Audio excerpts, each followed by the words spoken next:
Hello friends, મારું નામ છે પ્રણવ પટેલ અને હું આપણી આ ચેનલ સ્ટડીવર્સિટીમાં એકવાર ફરીથી આપ સૌનું હાર્દિક સ્વાગત કરું છું.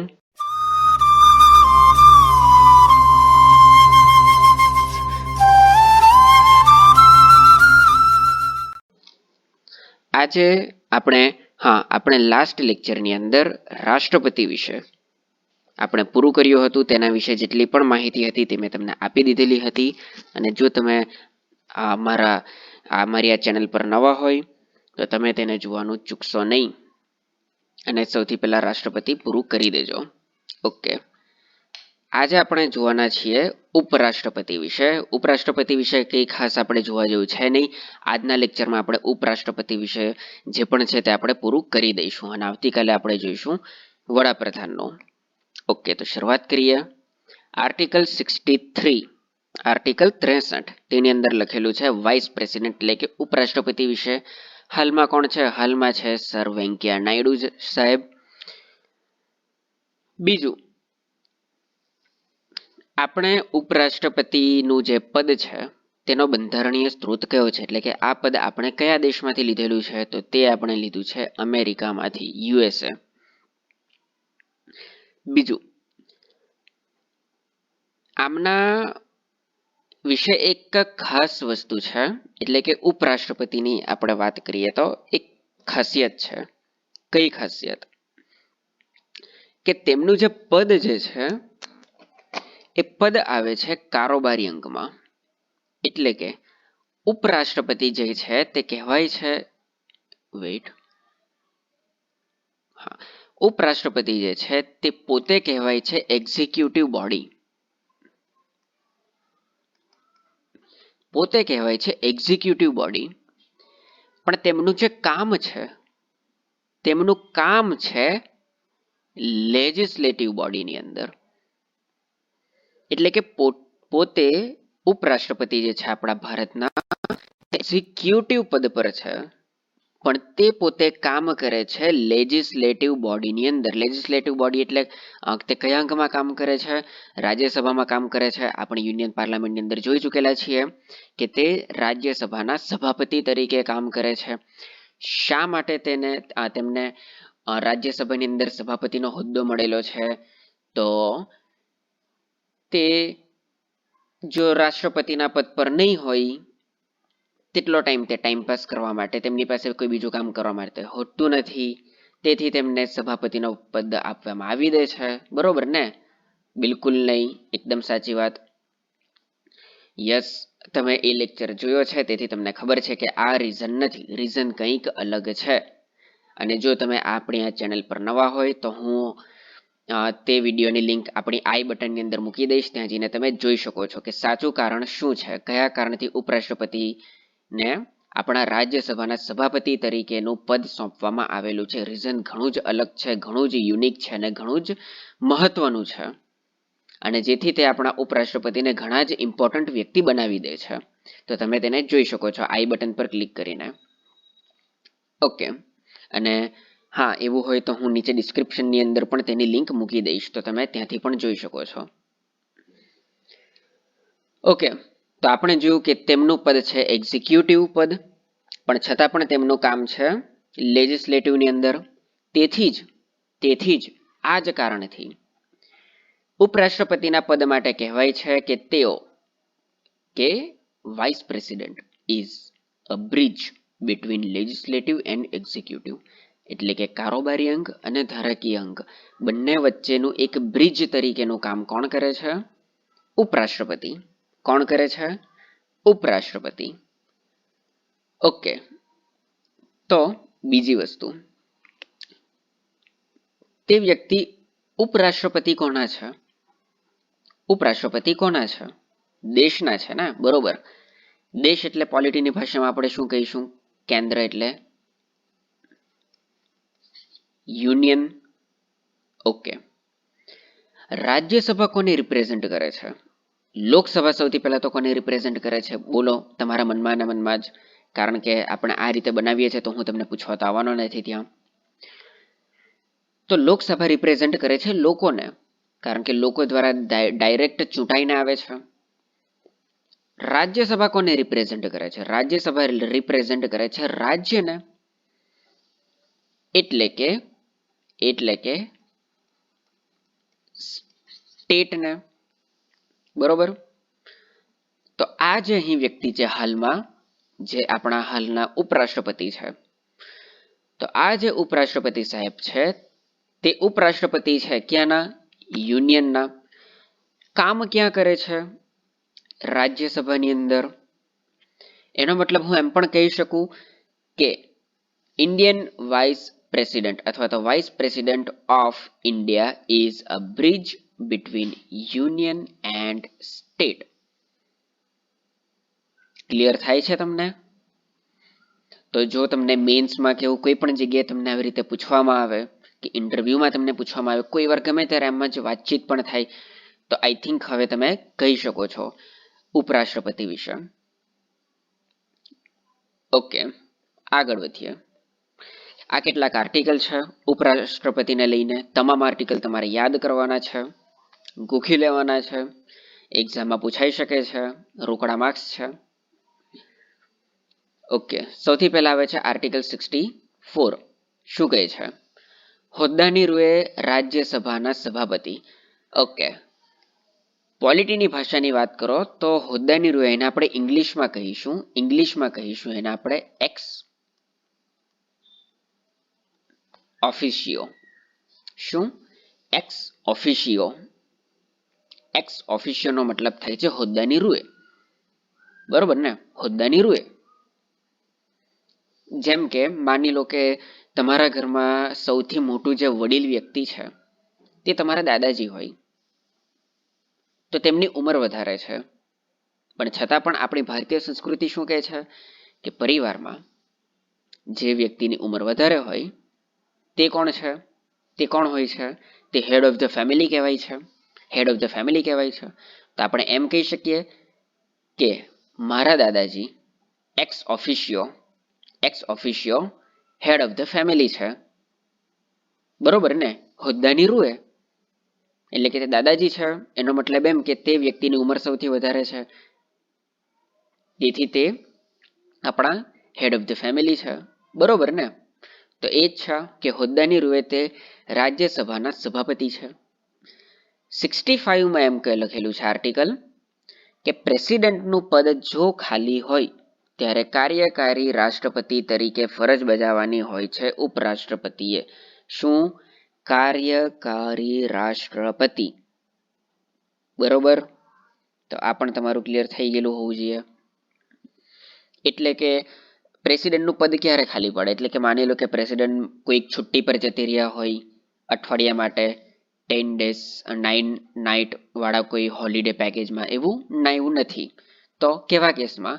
તો એવા કેસમાં કે માની લો કે પ્રેસિડેન્ટનું મૃત્યુ થઈ જાય, પ્રેસિડેન્ટનું પદ આખું જ ખાલી પડી જાય. આની અંદર એમ નથી લખ્યું કે પ્રેસિડેન્ટના એબ્સન્સમાં.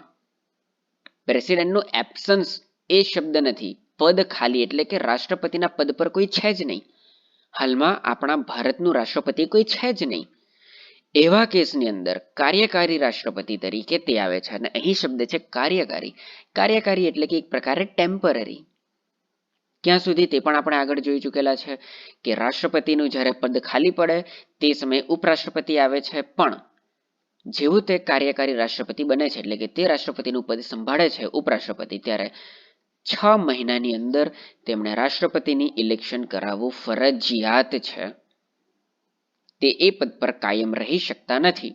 અને જો તેમની ઈચ્છા થઈ જાય કે ઓકે ચાલો મારે રાષ્ટ્રપતિ બનવું છે, મારે પણ ઇલેક્શન લડવું છે, તો સૌથી પહેલા તેમણે પોતાના પદ પરથી રિઝાઇન મૂકવું પડે છે. ત્યારબાદ જ તે રાષ્ટ્રપતિની ચૂંટણી લડી શકે છે. અને જે સમયે રાષ્ટ્રપતિનું પદ પણ ખાલી હોય, કોઈ ઉપરાષ્ટ્રપતિ પણ નહીં હોય કે જે કાર્યકારી રાષ્ટ્રપતિ તરીકે ફરજ નિભાવી શકે, ત્યારે કોણ બને છે તે પણ આપણે જોઈ ગયા. ત્યારે બને છે CJI એટલે કે ચીફ જસ્ટિસ ઓફ ઇન્ડિયા, જે સુપ્રીમ કોર્ટના મુખ્ય ન્યાયમૂર્તિ છે તે બને. ઓકે, તો આ મેં તમારું રિવાઇઝ એકવાર કરાવી દીધું છે. આગળ વધીએ. આર્ટિકલ 66 તે શું કહે છે? એની અંદર છે ઉપરાષ્ટ્રપતિનું ઇલેક્શન. તો જો તમારે ઉપરાષ્ટ્રપતિ બનવું હોય, સૌથી પહેલા તો એ કે તમારે મતદાનમાં ભાગ લેવું છે. મતદાનમાં ભાગ લેવું છે, તમારે ઉપરાષ્ટ્રપતિની ચૂંટણીમાં ભાગ લેવું છે. ચૂંટણીમાં ભાગ લેવું છે, તમારે ઉપરાષ્ટ્રપતિ બનવું છે. તો સૌથી પહેલા જે તમારું મતદાન મંડળ છે એ મતદાન મંડળના 20 સભ્યોનો પ્રસ્તાવ હોવો જોઈએ. એટલે કે 20 સભ્ય પાસેથી એવું લખાવેલું હોવું જોઈએ કે અમારી ઈચ્છા છે કે આ વ્યક્તિ ઉપરાષ્ટ્રપતિના પદ માટે ઇલેક્શન લડે, અને પ્લસ બીજા અન્ય 20 સભ્યોનું સમર્થન પણ હોવું જોઈએ કે ઓકે ચાલો અમે તેમને ટેકો આપીએ છીએ, અમે તેમનું સમર્થન છે. આમ ટોટલ 40 મિનિમમ 40 સભ્યોનું સમર્થન જરૂરી છે. બીજો સવાલ, મતદાન મંડળમાં કોણ કોણ આવે છે? તો આની સાથે આપણે રાષ્ટ્રપતિનું પણ રિવિઝન કરી લઈએ. રાષ્ટ્રપતિના મતદાન મંડળમાં કોણ આવતા હતા? તો રાષ્ટ્રપતિના મતદાન મંડળમાં આવતા હતા લોકસભા, રાજ્યસભા, દેશની તમામ વિધાનસભા એટલે કે 28 રાજ્યોની વિધાનસભા પ્લસ જમ્મુ કાશ્મીર, દિલ્હી અને પુડુચેરી, આ 3 જે કેન્દ્ર શાસિત પ્રદેશો છે, જે આપણી યુટી છે, યુનિયન ટેરેટરી, એની અંદર પણ વિધાનસભા છે. તો એ વિધાનસભા આમ ટોટલ 31 વિધાનસભા પ્લસ લોકસભા અને રાજ્યસભા, આટલી જગ્યાઓના ચૂંટાયેલા સભ્યો, નિમણૂક પામેલા નહીં, ચૂંટાયેલા સભ્યો, બરોબર, એ છે રાષ્ટ્રપતિનું મતદાન મંડળ. ઉપરાષ્ટ્રપતિના મતદાન મંડળની અંદર આવે છે, ઉપરાષ્ટ્રપતિના મતદાન મંડળની અંદર આવે છે રાજ્યસભા પ્લસ લોકસભા, આ બંને ગૃહના તમામ સભ્યો એટલે કે ચૂંટાયેલા પણ અને નિમણૂક પામેલા પણ તમામ સભ્યો. તો આની અંદર વિધાનસભા નહીં આવે. શા માટે નહીં આવે? તો એનું રીઝન પણ મેં તમને આપી જ ચૂકેલો હતો, અથવા એનું રીઝન મેં તમને નહીં આપેલું, પણ હું તમને રિલેટ કરાવીશ. કયા સવાલમાં? આ સવાલમાં, કે શા માટે ઉપરાષ્ટ્રપતિને રાજ્યસભાના સભાપતિ બનાવવામાં આવે છે. તો તમે જુઓ કે કોઈ પણ જે મોટું રાજ્ય હોય, હા મેં તમને અગેન કહું છું, આના વિશે તમારે ડિટેલમાં જાણવું હોય તો મેં તેની લિંક ડિસ્ક્રિપ્શનમાં આપી છે, તમે તેની અંદર ક્લિક કરીને જોઈ શકો છો, અથવા તો આઈ બટન પર પણ તમે ક્લિક કરીને તે જોઈ શકો છો. તમને ખૂબ જ ડિટેલમાં સમજ પડી જશે. ઓકે, તો હું તમને અગેન અહીંયા ખાલી રિલેટ કરાવી દઉં છું કે જે મોટું રાજ્ય હોય તે મોટું રાજ્ય નાના રાજ્યો છે તેમની ઉપર હાવી નહીં પડે, તે કારણથી તો ઉપરાષ્ટ્રપતિને તેમનું આ જે ઉપરાષ્ટ્રપતિનું પદ છે તેને તેના સભાપતિ બનાવવામાં આવે છે. તો તેની ઇલેક્શનની અંદર જો રાજ્યોની વિધાનસભા પણ ભાગ લે, તો માની લો કે કેટલાક જે મોટા રાજ્યો છે, જેમ કે ઉત્તર પ્રદેશને લઈ લો, બિહારને લઈ લો, એમપીને લઈ લો, કે પછી મહારાષ્ટ્રને લઈ લો, તો તે લોકો પણ વિધાનસભા તેમની અંદર તેના સભ્યો વધારે છે, તેનો મતલબ એમ કે તેમનો મત પણ વધારે પડે છે. તો બની શકે ને કે જે મોટા રાજ્ય છે તે પોતાનો મત વધારે આપી દે કોઈક જગ્યાએ, તો અગેન બાયસ તો થઈ જ જાય. તેમના મત વધારે પડે તો બની શકે કે તેમના જ પોતાના આવી જાય. તો ઇવેન્ચ્યુઅલી નિષ્કર્ષ એ નીકળે કે બની શકે કે એ વ્યક્તિ સંપૂર્ણપણે શું કહેવાય ન્યુટ્રલ ન રહી શકે. તો તેથી તમામ રાજ્યોની જે વિધાનસભાઓ છે તેમને આ મતદાન મંડળમાં સામેલ કરવા દેવામાં આવતા નથી. ફક્ત રાજ્યસભા અને લોકસભામાં તમામ સભ્યો. રાષ્ટ્રપતિમાં શું છે? ચૂંટાયેલા. નિમણૂક પામેલા શા માટે નહીં? કારણ કે નિમણૂક તો રાષ્ટ્રપતિ તેમને કરે છે ને, તેથી તો આની અંદર તમામ સભ્યો તે છે ઉપરાષ્ટ્રપતિનું મતદાન મંડળ. અને કોણ? રાજ્યસભા અને લોકસભાના જ, વિધાનસભા આવતી નથી. શા માટે? તો તેનું રીઝન મેં તમને જણાવી દીધું છે. બીજું 67માં કહ્યું છે ઉપરાષ્ટ્રપતિનો કાર્યકાળ કેટલો છે? 5 વર્ષનો છે. કેટલો છે? 5 વર્ષનો છે. બીજું, આની અંદર પણ સેમ ટુ સેમ રાષ્ટ્રપતિની જ વાત લાગુ પડે છે. એટલે કે રાષ્ટ્રપતિનો જો કાર્યકાળ આપણે જોયેલું હતું તેની અંદર લખેલું હતું કે રાષ્ટ્રપતિનો જે કાર્યકાળ છે તે ક્યારથી ચાલુ થાય છે? તો રાષ્ટ્રપતિ જે દિવસે પોતાની પ્રેસિડેન્શિયલ ઓફિસની અંદર પગ મૂકે છે તે જ દિવસે જે જૂના રાષ્ટ્રપતિ છે તેમનો હોદ્દો સમાપ્ત થાય છે અને રાષ્ટ્રપતિનો કાર્યકાળ શરૂઆત થાય છે. તેવું જ ઉપરાષ્ટ્રપતિમાં પણ છે. ઉપરાષ્ટ્રપતિ ચૂંટાઈને આવે છે, ત્યારબાદ જે દિવસે તે ઉપરાષ્ટ્રપતિની જે ઓફિસ છે તેની અંદર પોતાના પગ મૂકે છે તે જ ક્ષણેથી તેમનો કાર્યકાળ શરૂ થાય છે 5 વર્ષ સુધી. સેમ ટુ સેમ એ જ કન્ડિશન. આગળ આર્ટિકલ 69 માં શું લખ્યું છે? તો આર્ટિકલ 69 ની અંદર ઉપરાષ્ટ્રપતિની શપથ છે. તેમની શપથ પણ જેમ આપણે જોઈ ગયા તેમ પરિશિષ્ટ 3 મુજબ જ છે. પરિશિષ્ટ 3 મુજબ શું? એનો મતલબ એમ જ્યારે પણ વાત એવી આવે કે પરિશિષ્ટ 3 મુજબની શપથ, તો એનો મતલબ એમ સમજવું શોર્ટમાં બંધારણને ફોલો કરવું. બંધારણને ફોલો કરવું. મેં તમને આગળ પણ જણાવી દીધું છે કે બંધારણની રક્ષા કરવાનું જે એક છે શપથ તે છે રાષ્ટ્રપતિની. એ છે રાષ્ટ્રપતિની શપથમાં આવે છે. રાષ્ટ્રપતિ સિવાય જેટલા પણ આપણે હોદ્દા જોઈશું દરેકે દરેક હોદ્દાઓ માટે, ઇવન સુપ્રીમ કોર્ટના મુખ્ય ન્યાયમૂર્તિના જે શપથ છે તેમાં પણ એમ જ લખ્યું છે પરિશિષ્ટ 3 એટલે કે બંધારણને ફોલો કરવું. બંધારણમાં જે છે તેને અમે ફોલો કરીશું, તે જ છે તેમની શપથ. હવે આવે છે લાયકાત. ઉપરાષ્ટ્રપતિ બનવા માટે કેવી લાયકાત જોઈએ? તો સૌથી ઇમ્પોર્ટન્ટ વસ્તુ ઓબ્વિયસલી ભારતીય નાગરિક હોવો જ જોઈએ. ઓકે, મેં સાબિત કરી દીધું કે હું ભારતીય નાગરિક છું. પછી જોશે મારી ઉંમર કેટલી છે, 35 વર્ષ છે કે નહીં. મારી ઉંમર 35 વર્ષ પણ છે. હવે જોવામાં આવે છે રાજ્યસભાના સભ્ય બનવા જેટલી લાયકાત હોવી જોઈએ. રાજ્યસભાના સભ્ય બનવા જેટલી લાયકાત હોવી જોઈએ. તો સર તમે તો એમ કહેલું હતું કે રાજ્યસભાના સભ્ય બનવા માટેની લાયકાત, તો રાજ્યસભાના સભ્ય બનવા માટે તો 30 વર્ષ જોઈએ. બિલકુલ 30 વર્ષ જોઈએ. પણ તમે એ શા માટે ભૂલી જાઓ છો કે જો રાષ્ટ્રપતિનું પદ ખાલી પડે એવા કેસમાં કાર્યકારી રાષ્ટ્રપતિ કોણ બને છે? કાર્યકારી રાષ્ટ્રપતિ બને છે ઉપરાષ્ટ્રપતિ. અને રાષ્ટ્રપતિ બનવા માટેની લાયકાત કેટલી છે? 35 વર્ષ. તો જો આની ઉંમર 30 વર્ષ કરી દેવામાં આવે તો તે રાષ્ટ્રપતિ બની જ કેવી રીતે શકે? કારણ કે આ જે એક ક્વોટા છે તેને પૂરો કરી નહીં શકે. તેથી ઉપરાષ્ટ્રપતિ બનવા માટેની જે ઉંમરની લાયકાત છે તે પણ 35 વર્ષ રાખેલી છે. એના સિવાયની જેટલી તમામ લાયકાત છે તે રાજ્યસભા જેટલી જ છે. અને રાષ્ટ્રપતિમાં શું છે? રાષ્ટ્રપતિમાં છે લોકસભાના સભ્ય બનવા જેટલી લાયકાત. રાષ્ટ્રપતિમાં છે લોકસભાના સભ્ય બનવા જેટલી લાયકાત. પણ હા, ઉંમર છે 35 વર્ષ. તો આ થોડુંક કોમ્પ્લિકેટેડ છે, પણ જે મેં તમને ઉંમર આધારિત પણ લેક્ચર લીધેલું હતું, જો તમે તે જોયું હોય તો તમને આ વસ્તુ ક્લિયર થઈ જશે.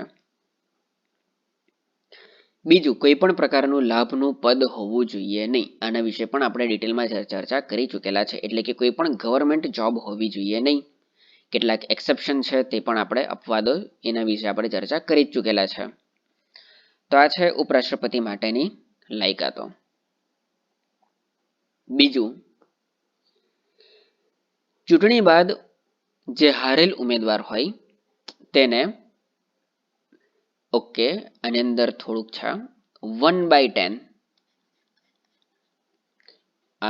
ઓકે, એટલે કે ચૂંટણી બાદ જો હારેલ ઉમેદવારને અથવા તો હારેલા ઉમેદવારને અથવા તો ગૃહના 1/10 સભ્યોને એટલે કે 1/10 સભ્યોને એમ લાગે કે ચૂંટણીમાં કંઈક ગડબડ થઈ છે તો તેઓ ડાયરેક્ટ સુપ્રીમ કોર્ટમાં જ જઈ શકે છે. બીજી કોઈ પણ તે નીચલી એટલે કે કોઈ પણ હાઈકોર્ટમાં નથી જઈ શકતા. તે ડાયરેક્ટ સુપ્રીમ કોર્ટમાં જ જઈ શકે છે. જેટલો સમય ઉપરાષ્ટ્રપતિ તે કાર્યકારી રાષ્ટ્રપતિ તરીકે ફરજ બજાવે છે, કાર્યકારી રાષ્ટ્રપતિ તરીકે ફરજ બજાવે છે, તેટલો સમય તે રાષ્ટ્રપતિ જેવા જ પગાર અને ભથ્થા મેળવે છે. તે રાષ્ટ્રપતિ જેવા જ. ઓકે, એનો મતલબ એમ કે તે ઉપરાષ્ટ્રપતિના પણ જે પગાર ભથ્થા છે તે મેળવે, રાષ્ટ્રપતિના પણ મેળવે? ના, એવું નથી. એક વ્યક્તિ એક સમયે એક જ હોડી પર સવાર થઈ શકે છે. એક સાથે 2 હોડી પર પગ મૂકીને નહીં જઈ શકે. એટલે કે જે સમયે તે ઉપરાષ્ટ્રપતિ છે, એટલે કે આપણે એમ કહી શકીએ કે જે સમયે તે રાજ્યસભાના સભાપતિ છે તે સમયે તે એ જ છે. જે સમયે તે કાર્યકારી રાષ્ટ્રપતિ છે તે સમયે તે કાર્યકારી રાષ્ટ્રપતિ જ છે. તેટલો સમય જે રાજ્યસભા છે તેના પ્રિસાઇડિંગ ઓફિસર કોણ બને છે? તેના પ્રિસાઇડિંગ ઓફિસર બને છે ઉપસભાપતિ. ઉપસભાપતિ, બરોબર. તો એ છે આ વસ્તુ. ઓકે.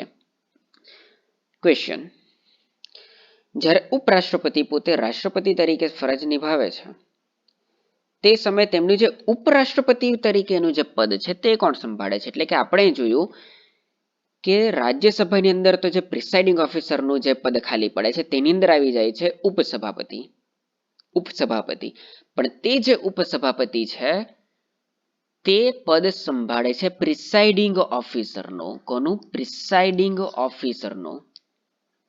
પણ ઉપરાષ્ટ્રપતિ તરીકેનું પદ તો ખાલી જ પડે છે ને, તે પદ કોણ સંભાળે? કારણ કે તે પદ પણ ખાલી જ કહેવાય, કારણ કે તે સમયે તો આ જે પણ વ્યક્તિ હોય, જેમ કે હાલમાં છે વેંકૈયા નાયડુ, માની લો કે વેંકૈયા નાયડુ બની જાય છે આપણા ભારતના કાર્યકારી રાષ્ટ્રપતિ, તો ઉપરાષ્ટ્રપતિ કોણ બાકી રહે?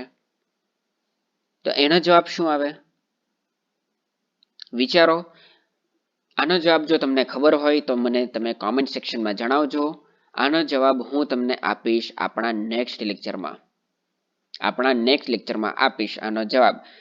તો જો તમને આનો જવાબ ખબર હોય તો તમે તેને કોમેન્ટ સેક્શનમાં જણાવી શકો છો. કારણ કે જ્યાં સુધી મને એનું નોલેજ છે ત્યાં સુધી કોઈ પણ જે આપણી ગુજરાતી પ્રકાશનની બુક છે તેની અંદર આ આપ્યું નથી. ઓકે, તો નેક્સ્ટ લેક્ચરમાં હું તમને આનો આન્સર આપીશ અને નેક્સ્ટ લેક્ચરમાં આપણે ચાલુ કરીશું વડાપ્રધાન. તો જો તમને આ વિડીયો પસંદ આવેલો હોય તો આને લાઈક કરી દેજો, પોતાના મિત્ર સુધી પણ તેને શેર કરો અને ચેનલને સબસ્ક્રાઇબ કરવાનું ભૂલતા નહીં. અને બેલ આઇકનને પ્રેસ કરી દેજો જેથી મારા રેગ્યુલર અપડેટ તમને મળતા રહે. તો મળીએ છીએ આપણા નેક્સ્ટ લેક્ચરમાં. ત્યાં સુધી stay safe, keep learning. Thank you very much and જય હિન્દ.